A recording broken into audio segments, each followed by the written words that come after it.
Maestro Sir Anton, guro't vlogger na Pilipino, tagahatid ng balita sa bayan ay totoo.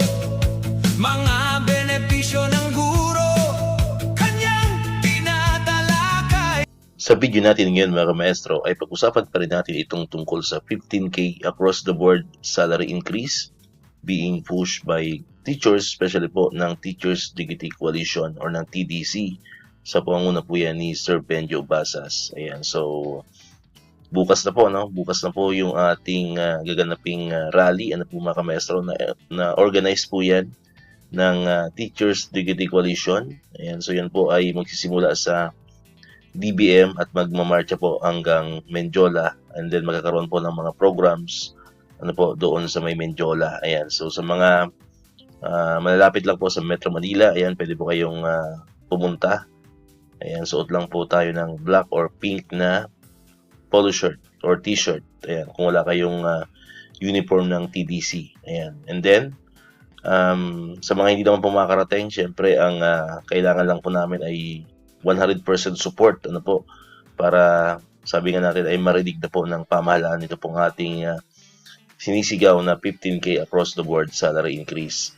So kahapon ay nagawan ko na rin po ng video yung Senate bill ano po na sumusuporta dito sa 15K across the board na ito, na kung saan ang primary author po noon ay si Senator Risa Hontiveros. Yun po ay nahati sa 3 tranches if ever pong ito ay maaprubahan at maging isang ganap na batas. At yung unang tranche ay 6,000, pangalawa naman ay 5,000, then yung pangatlong tranche is 4,000 pesos. Ayan, so ang medyo maganda lang po dyan kasi dito sa lower Congress ay mayroon din siyang counterpart na House Bill.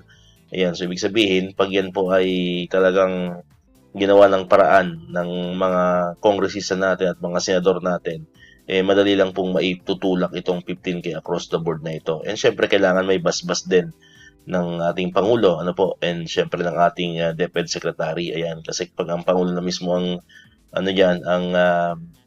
mag-command na gawin ito at igawing priority itong batas na ito, mabilis lang po yan. Ayan, so kaya nakadepende po yan sa sa executive and sa legislative po natin. Hindi pwedeng legislative lang, hindi pwedeng executive lang. So kailangan ay magtulungan po sila para maisabatas po itong 15K across the board na ito.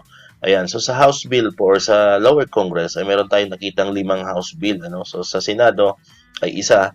So dito naman sa lower Congress ay merong 5. So actually kahit isa lang pwede na Pwedeng isa sa Senado, isa sa Congress, sa lower Congress. Basta yan po ay umusad na, mabilis na lamang po yan. So yun po yung sana itong gawin nating rally sa April 24 ay maging daan na po yan. Ano po? Maging tulay ano po, para tuluyan na pong maisabatas itong 15K across the board na ito. So isa-isahin po natin yung mga House Bills na yon, ano po, na naihahin po sa lower Congress. Ayan, so ito po yun, ano po. So sa 20th Congress, meron din 5.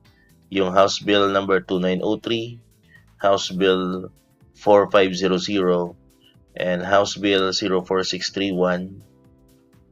Then itong House Bill 05299 at ang panghuli po itong House Bill 07649. So ang maganda po diyan, lahat po ng House Bill na yan ay nag-agree po sila sa 15K across the board. So isa-isahin po natin, check po natin kung ano ba yung nilalaman ng mga yan. Unahin po natin itong House Bill number 4500. So ang pinaka primary po dyan, o primary author po dyan ay si Representative Gerald Lloyd Alexis V. Galang. Alam ko ito ay from Valenzuela, ano po. So yan. So ito po yung pinaka-title niya, An Act Providing for 15,000 pesos across the board increase in the basic monthly salary of teachers and employees in the public basic education and appropriating funds therefore. Ayan, so hindi ko na po isa-isahin yung mga nandyan. Ito po yung short title niya, by the way. This act shall be known as Dagdag Sahod for Public Basic Education Teachers and Employees Act. Ayan.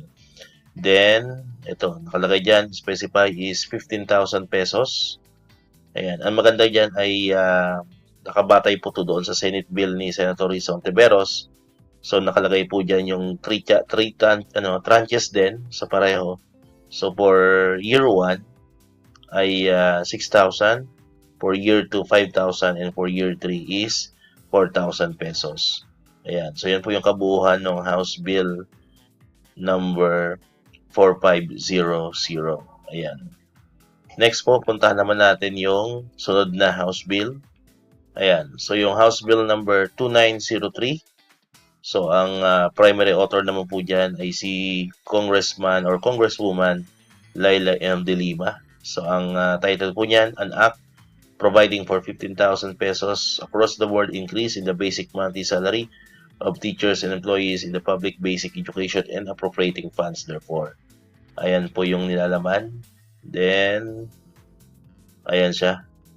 So, ito yung pinaka-short title niya, Dagdag Sahod for Public Education Teachers and Employees Act. So, pareho kanina sa naunang House Bill. And then, ito nakaspecify dyan is 15,000 pesos. And, ayun, tugma din, ano po. So, mayroon din siyang 3 tranches. For the year 1, 6,000 pesos. Year 2, 5,000 pesos.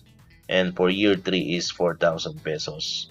Ayan po yung kay Congresswoman Laila M. De Lima na House Bill number 2903. Next naman, itong House Bill number 4631. So, ayan po yun. So, ang mga author niyan ay sina Honorable Vincenzo Renato Luigi R. Villaferte, Honorable Miguel Luis R. Villaferte, Honorable Tushoshi Antoni G. Oribata, and Honorable Terry L. Ridon. Ayan. So, ayan po yung mga authors niyan. So, ang pinaka-title po niyan is an act providing for 15,000 pesos across the board increase in the basic monthly salary of teachers and employees in the public basic education and appropriating funds therefore. So, ang pinaka-short title naman niya is Dagdag Sahod for Public Basic Education Teachers and Employees Act of 2025. Then, puntahan natin yung ayan. So, nakalagay dyan, specified din is 15,000 for the basic monthly salary. And then, yung salary schedule niya, pareho din. So, first tranche is, although ang ginamit na term is year, pero pareho lang naman po yan. So, first year is 6,000 pesos. For the second year implementation is 5,000 pesos. And for the third year implementation is 4,000 pesos. So, tugma rin po doon sa mga naunang House Bill at tugma rin po doon sa Senate Bill ni Senator Hontiveros. Next, itong House Bill number 5299. Ayan po, ang pinaka-author naman po dyan ay si Honorable Christopher Son Coco M. Yap. Ayan po, ang pinaka-title niyan is providing for 15,000 pesos across the board increase in the basic monthly salary of teachers and employees in the public basic education and appropriating funds therefore. Short title niya, Dagdag Sahod for Public Basic Education Personnel Act. Ayan.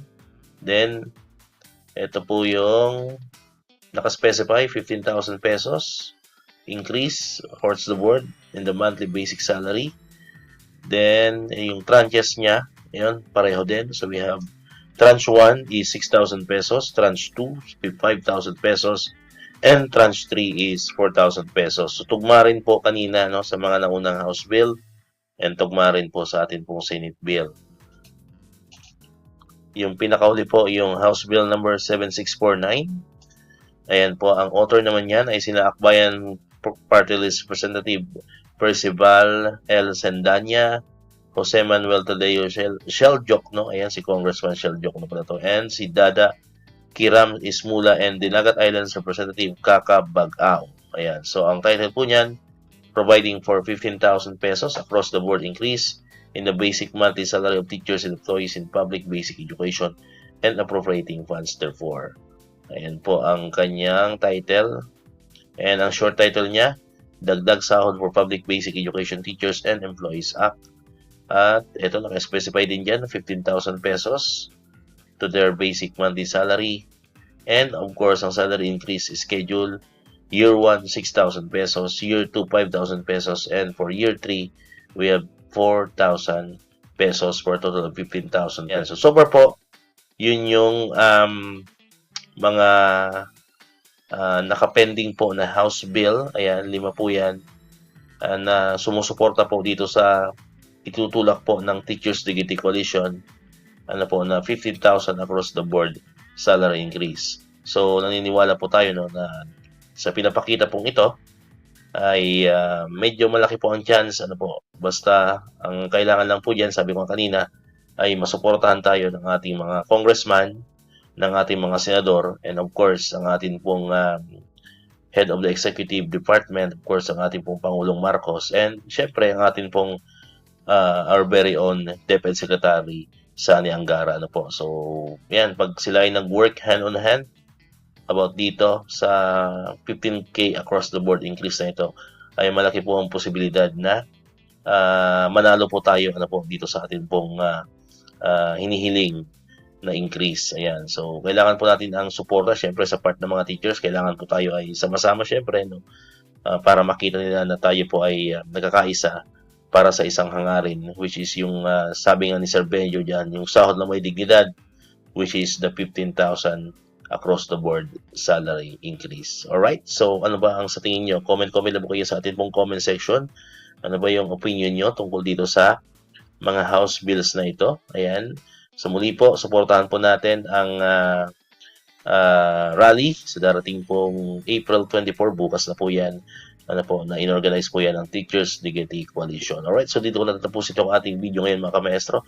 Kung di ka pa nakapag-subscribe, click mo na ang subscribe button dyan para ikaw yung unang nakapanood ng mga videos na na-upload natin. Katulad ito, yung mga updates pa rin about sa salary increase and other benefits sa mga teachers and government employees. And syempre, click mo na rin ang notification bell button para ma-notify ka. Always updated ka pag may mga bago tayong uploaded na videos. So muli, maraming salamat sa inyong panonood at pakikinig. Once again, El Maestro. See you on my next vlog. Bye-bye!